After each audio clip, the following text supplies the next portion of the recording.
When I told him I was starting my own business, he laughed, not a polite laugh, not nervous.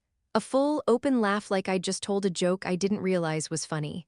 You, he said, you're going to sell handmade candles online. That's cute, people want real brands, not hobbies.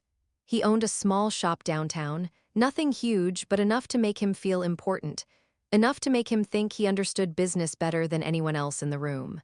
Every time we ran into each other after that, he'd ask how my little project was going, always with that same smile. I stopped explaining myself. I worked quietly. After my day job, after dinner, late into the night.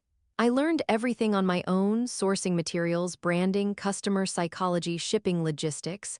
I reinvested every dollar instead of spending it. I didn't post flashy announcements. I didn't brag, I just built. 6 months in, my orders doubled, then tripled. I partnered with a local supplier, negotiated better rates, improved packaging. Customers started tagging my brand online. Reviews came in organically. People weren't just buying candles. They were buying the story, the quality, the care. One day, I walked past his store and saw a sales sign in the window, then another one the next month, then a bigger one. We ran into each other again at a mutual friends gathering. So, he said, smirking out of habit, still playing entrepreneur? I smiled. Yeah, still. I didn't tell him that my online store had just signed a wholesale deal with 3 boutiques. One of them was 2 blocks from his shop. I didn't tell him that my products were now showing up on shelves he used to dominate. I didn't need to. A few months later, I saw the post. After much consideration, we've decided to close our doors. Thank you for the memories. His business? Gone. That same week, I signed a lease for a small studio space. Nothing fancy, just enough room to scale without burning out.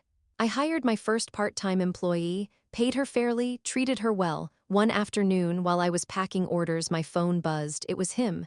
Hey, the message read. I heard you're doing really well, congrats. I was wondering if you had any advice or maybe knew of any openings? I stared at the screen for a long time, then I replied politely. Encouraging, brief. I didn't mention the laughter, I didn't mention the mockery. I didn't mention how small he'd made me feel. Because the truth was, I didn't need revenge. Success had already done the talking, and it spoke louder than I ever could.